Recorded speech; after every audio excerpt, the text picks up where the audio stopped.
Y vamos a conversar acá de algo que hemos hablado varias veces con varias personas, incluyendo también a nuestro invitado Gerardo Fache,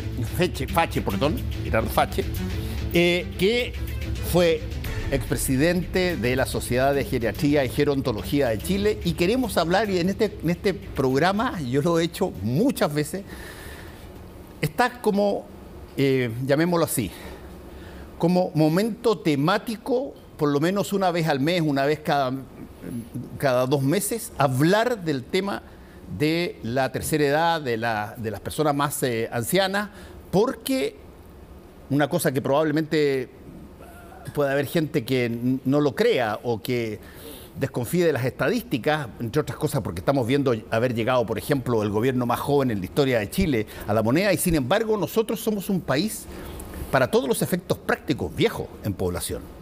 La media nuestra debe estar cerca de los 30 y tantos años. Y por lo tanto, y al año 80, yo me acuerdo en el censo del 80 creo que estaba en 22. Y por lo tanto todos los políticos y todos los presidentes hablaban de este Chile joven, reluciente. Hoy día no es así. Y muchas cosas están pasando, no solamente las epidemias y problemas económicos, y queremos por eso conversar contigo, César, de nuevo, Gerardo, perdón.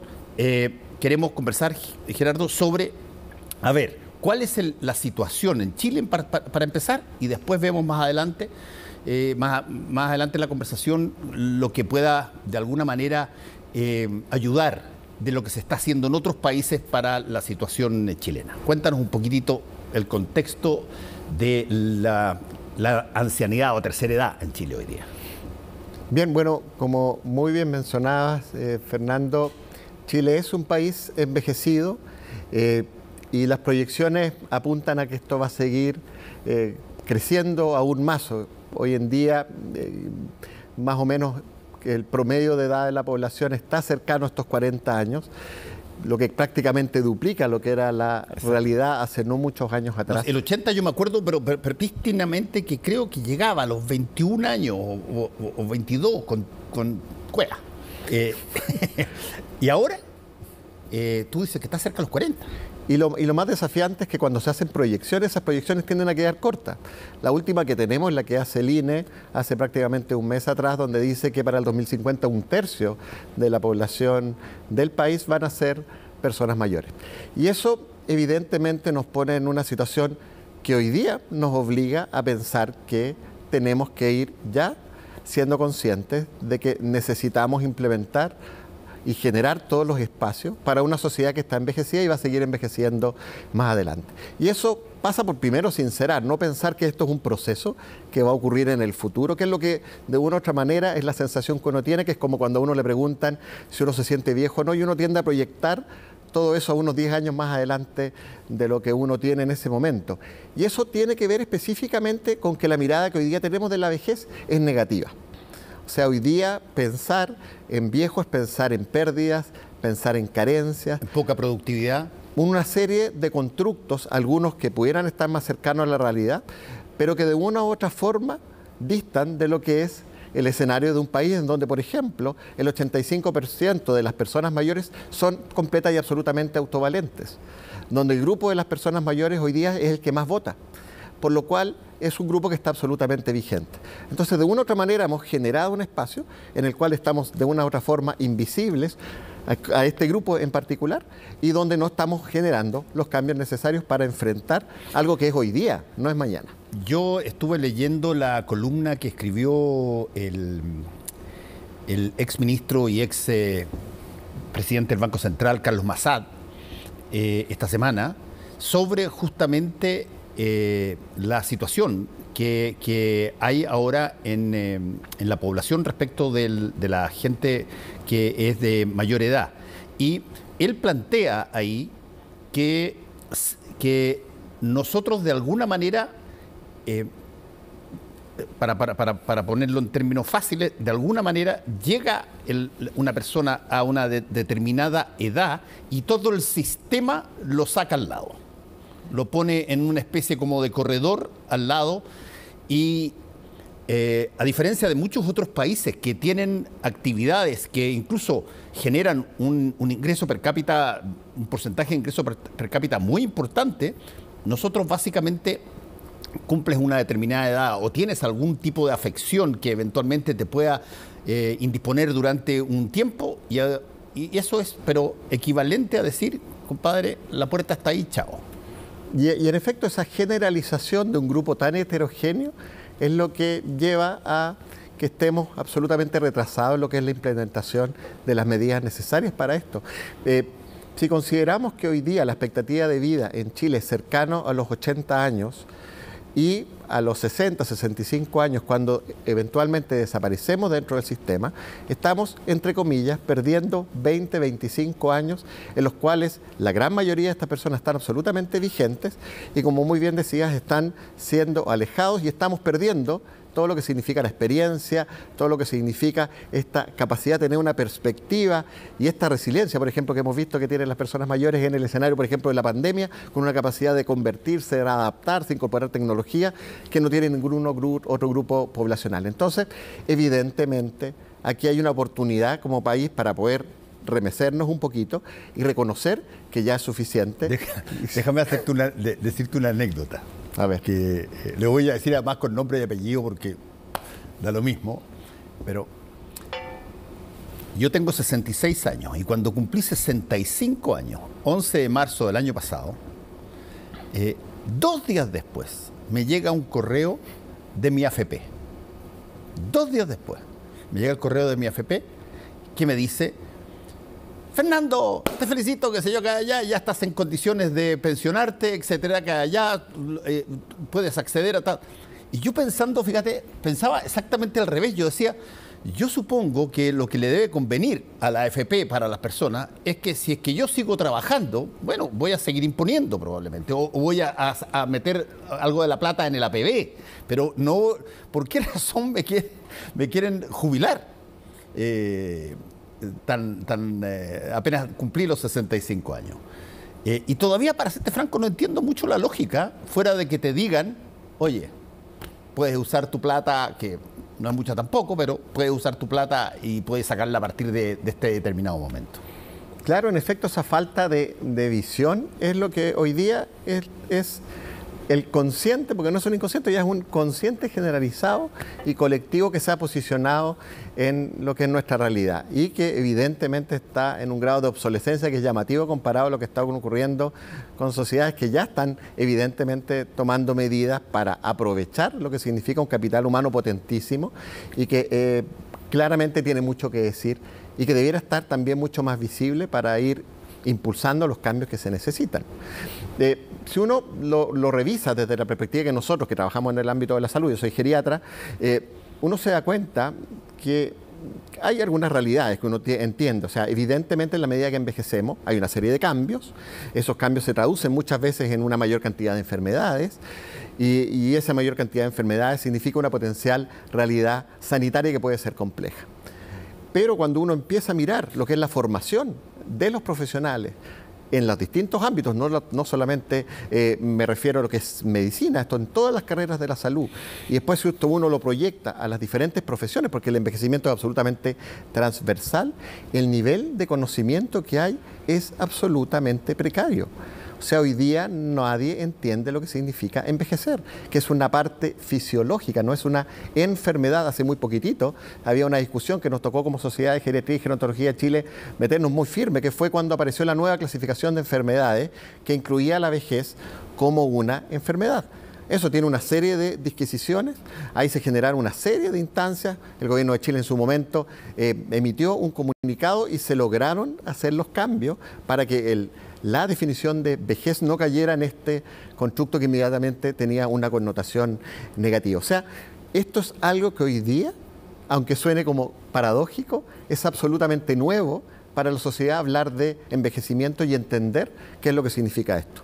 Si uno mira los textos escolares hoy día, la mirada de la vejez es de una persona que ya no tiene buena memoria, que está agachada, que tiene unos lentes, que está discapacitada.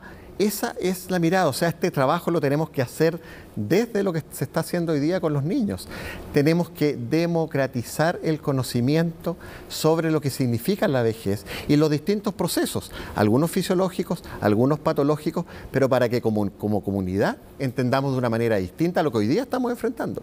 Sí, Es bien interesante el punto. Yo déjame planteártelo en otra variable, que es una variable y que también probablemente porque yo lo hago todos los días, yo tengo me propuse cuando yo me retiré del deporte que yo hacía, que era el rugby, cuando yo me retiré de todo eso, me propuse nunca dejar de entrenar ni una sola semana. Y he seguido entrenando a mi cuenta y todas las cosas hasta ahora. Pero lo que es interesante, lo que es muy interesante ver es que hay una percepción, pero en mucha gente mayor, de que después de un determinado tiempo, tú ya no eres apto para ir a un gimnasio, tú ya no eres apto para levantar pesas, tú no eres apto para trabajar con bandas elásticas, tú no eres apto para andar en bicicleta. Y te lo has comprado, te lo has creído eso. Hay un montón de cosas, la gente puede ver en YouTube, de todo lo que puede hacer una persona sobre 60 años, 65 años en materia de conservación de su físico. Pero casi existe una especie como de achanchamiento automático. Después de una determinada edad, donde dice ya no hay nada que el ejercicio o la gimnasia o el deporte pueda hacer conmigo. Y ese ejemplo que planteas es muy real, porque también uno empieza a ver la oferta que hay en el mercado para lo que son personas mayores, y en general son instancias más bien casi peyorativas, más bien infantilizadas de qué es lo que se les puede ofrecer. No hay desafíos, hay una suerte como de temor de lo que podría pasarle a una persona mayor. Y uno ve también casi como anécdota que cada cierto tiempo aparece una persona mayor que rompió un récord, que ganó alguna carrera en alguna parte, y es portada porque suena como algo que no es habitual, algo exótico, algo casi como innovador. Miren la excepción que está ocurriendo. Y hoy día sabemos, y hay estudios que ya tienen más de 20 años, que demuestran que una persona mayor se puede mantener activa. Por ejemplo, había un estudio de unos 40 años atrás de una de las revistas más importantes de la medicina que hacían un estudio en personas mayores de 90 años, 40 años atrás, y desarrollaban un programa de ejercicio, y ese grupo tenía excelentes resultados sanitarios. Y ahí se presentaba evidentemente como algo anecdótico. Hoy día esa no es la realidad. Hay 5.000 personas sobre los 100 años en Chile. Y eso evidentemente es una realidad que un censo anterior eran 2.000, o sea, esto está más que duplicándose. Ahora, ahí hay un punto, Gerardo, que es súper importante, creo yo. Nosotros cambiamos los conceptos de cómo se trabaja en un periodo de los últimos 40, 45 años muy abruptamente, desde cuando se introdujo el concepto de la productividad, de cuando tú eres productivo. Y se buscaba el máximo valor posible de esa producción para generar un crecimiento mayor en la población. Claro, eso cuando llegabas tú a personas que eran mayores, automáticamente los descartaba. Esas personas dejaban de ser productivos y pasaban, no se decía así porque hay amor y hay cariño y hay todo, pero básicamente pasaban a ser un cacho. ¿Cuál es el concepto que podría empalmar la mantención de trabajo, de actividad más que de trabajo de las personas mayores hoy? Probablemente uno de los capitales más potentes que tienen las personas mayores es la experiencia. Y eso es algo que no aparece en los libros, es algo que se gana en la medida que uno va exponiéndose a diferentes circunstancias, que mejor que lo que han sido las tremendas transformaciones que tenemos como país en los últimos 50 años, que hacen que la imagen que uno puede tener cuando uno era niño, si es que tiene ya hoy día es una persona sobre los 70 años, y después esto uno lo compara con lo que ha ido evolucionando el país, todo lo que significaron esos cambios, cómo uno tenía que adaptarse a esas situaciones, cómo es capaz de ponderar y valorar lo que tenemos hoy día en comparación con lo que teníamos antes, no lo vamos a encontrar en los libros. Y eso lo tienen las personas mayores. Y eso en una empresa, en los profesores, por ejemplo, cómo manejar un aula compleja, en los bufetes de abogados, cómo, con respecto a los diferentes artículos, cómo esto ha ido generando cambios a lo largo de lo que es el desarrollo penal, por ejemplo, cómo es el tema de las pensiones, que es algo que se ha discutido también en muchas ocasiones antes. Entonces, eso hoy día lo estamos perdiendo, lo estamos desaprovechando. Oye, y ahí es donde tenemos que mirar en cómo esa productividad, no tenemos problemas quizás en la medición de indicadores, eso quizás es el problema que tenemos que mirar. A mí me ha tocado viajar varias veces por causa periodística, más que por por recreo, pero me ha tocado ir a varias partes. Y hay ciertas partes que a uno lo impresionan en el tratamiento, por ejemplo, a la persona mayor. Japón, por ejemplo, que tiene un trato y tú lo notas en la calle, lo notas en las formas, etcétera, especial. Los países nórdicos. ¿Qué es lo que se necesita ahí? ¿Es un cambio de legislación? ¿Es un cambio de constitución? ¿O es un cambio cultural? ¿Es una aproximación más bien que tiene que ver con cómo nos miramos nosotros a nosotros mismos, digamos? Yo creo que es una combinación probablemente de esos aspectos y que de una u otra manera uno puede pensar que lo que han sido estos años de crecimiento tan rápido que ha tenido el país no ha tenido los mismos tiempos que se dieron, por ejemplo, en Europa o en el mismo Japón, para poder tener este número de personas mayores. Lo que hoy día nosotros lo hemos vivido en 30, 40 años, en Europa ocurrió en 200 años.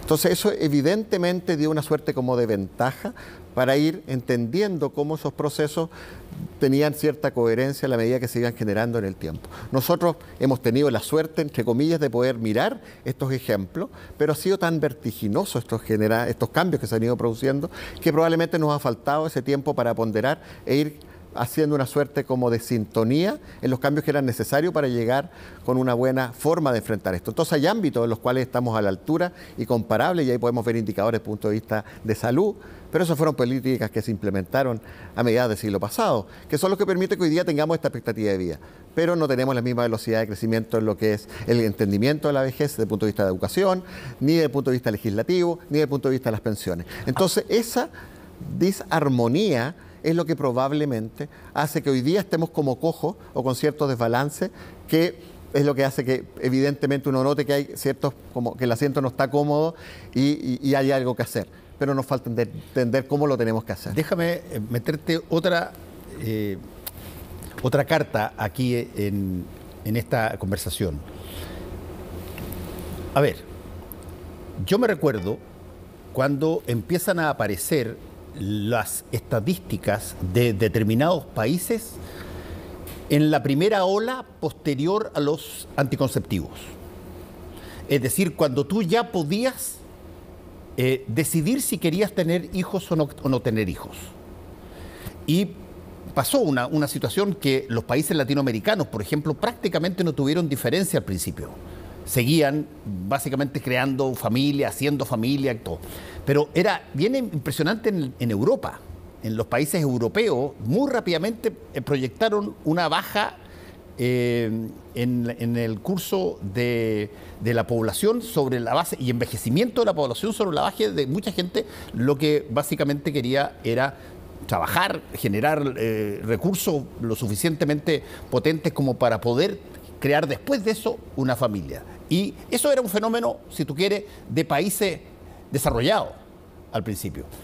Y de pronto se vino para acá y quedó en todas partes, y ahora hay muchos países que históricamente la gente quería crear una familia muy rápido, se retaca o no quiere tener.